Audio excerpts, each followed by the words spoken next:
What's your position with NATO? Where are you at with NATO? Because NATO's dead. You think NATO's dead? NATO's dead. We're writing its obituary. Tell me why.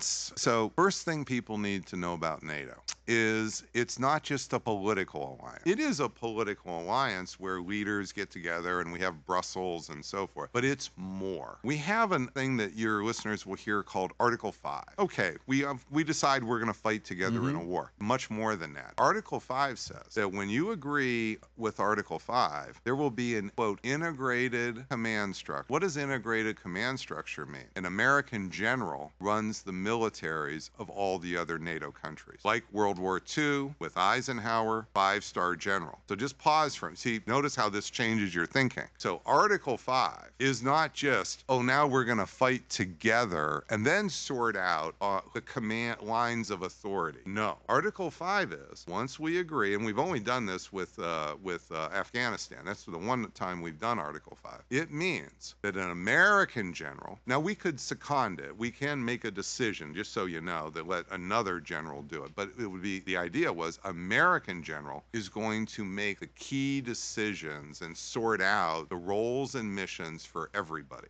Because if you don't have a SINC, a commander-in-chief in a theater, that's what a SINC is, commander-in-chief, everybody's going to not know their piece, what they're supposed to do, their geographic location. All of that needs to be sorted out, or you can't efficiently fight, and you'll have a lot of friendly fire casualty and all kinds of other problems here. So you need an integrated command structure if you're going to have what's called a combined set of militaries, where you have militaries from other countries coming together. Well, that was the beauty of NATO, which is we run the show militarily, not just as we're the biggest 800-pound gorilla on the planet. Well, now what you've had, not just last year we had Trump tariffs hurting different countries, something very different happened with Iran. What happened with Iran is that when President Trump failed strategically, tactically succeeded but failed strategically, what did he say? He wanted the European militaries to send the militaries because we weren't going to put our ships in harm's way. Think about that. This is too dangerous for our ships to go into harm's way.